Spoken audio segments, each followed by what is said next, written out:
Você disse, creio eu, que o evitar um problema é preferível a procurar uma solução. Resposta: não, senhor, me desculpe, mas eu nunca disse tal coisa. Em maioria temos problemas interiores e exteriores e sempre estamos a buscar alguma solução. Todos os problemas externos, mecânicos, podem ser solucionados. Mas os problemas interiores, os problemas psicológicos, não têm solução. Precisam ser compreendidos. E a mente que busca solução para um problema psicológico é incapaz de compreendê-lo. Se eu tenho um problema psicológico, digamos, em minhas relações, e tento solucioná-lo, nesse caso estou evitando o problema. Portanto, o meu interesse em encontrar a solução me impede de ver o fato, isso é, o próprio problema. Para compreender o problema, eu devo olhar o fato sem opinião, sem exigência de solução. Pergunta: se o tempo permite, poderíamos permanecer sentados tranquilamente para experimentarmos juntos alguns momentos de completo silêncio? Resposta: Senhor, essa é uma das coisas mais perigosas que se pode fazer. Estão aqui sentados, aqui reunidos, há uma hora a escutar, e é de supor que, durante esse escutar, você permanecesse em silêncio.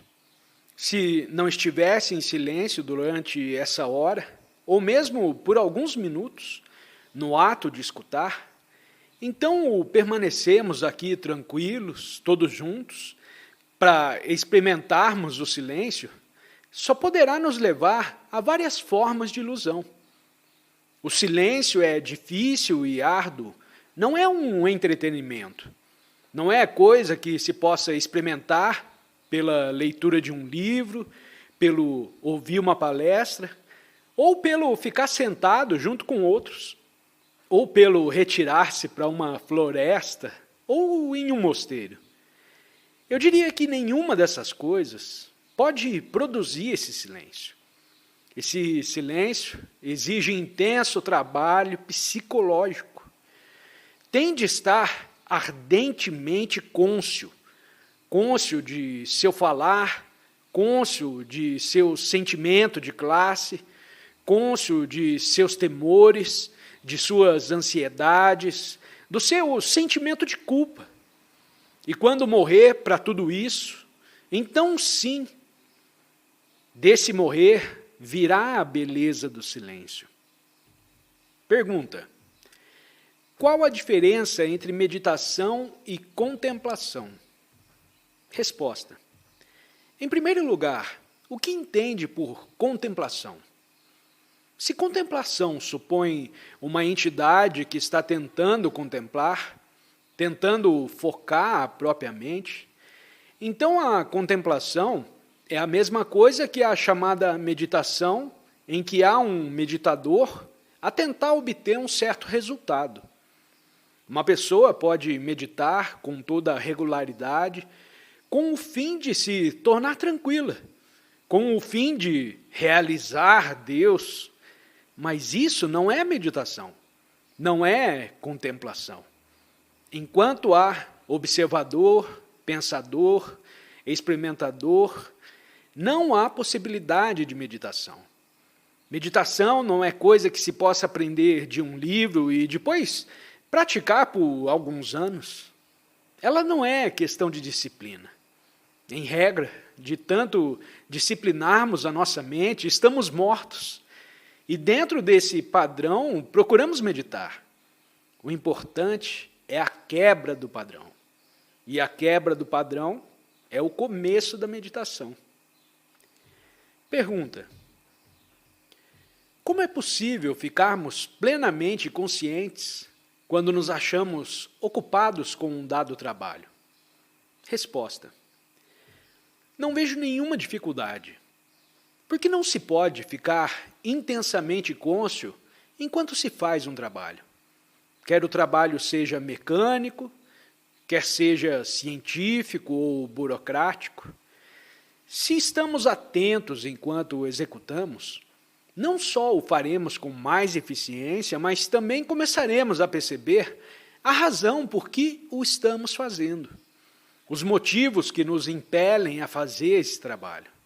Descobriremos se temos medo de nosso chefe, observaremos como falamos aos nossos subordinados e como falamos aos que estão acima de nós. Havendo conscientização em nossas relações com outros, podemos saber se estamos criando inimizade, ciúme e ódio. Percebemos todas as nossas reações no estado de relação, quer estejamos aqui, quer no ônibus, no escritório ou na fábrica. Tudo isso está implicado no percebimento intenso. Também, se estamos intensamente cônscios, pode acontecer que abandonemos o nosso emprego. Portanto, a maioria de nós não deseja ter essa clara percepção, já que ela é tão perturbadora. Achamos preferível continuar com o que estamos fazendo, ainda que seja entediante.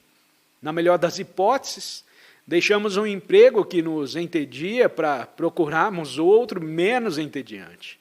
Mas este, pouco depois, se torna também rotina.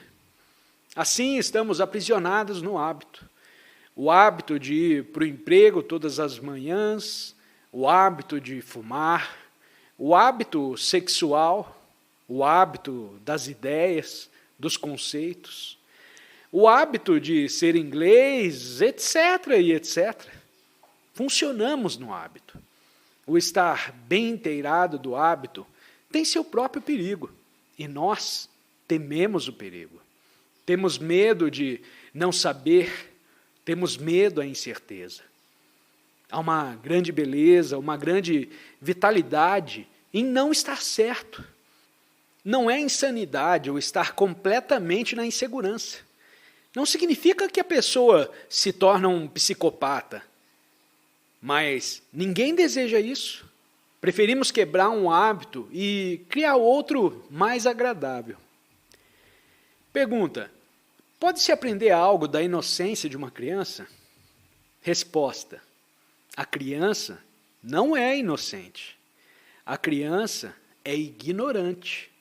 A criança anseia por mais experiência, à medida que se desenvolve e amadurece. Não estamos falando da inocência da criança. Isso é para os poetas. Falamos da inocência da mente amadurecida. A mente que passou por agonias, lutas, sofrimentos, intensas ansiedades, dúvidas, e deixou tudo isso para trás. Morreu para todas essas coisas.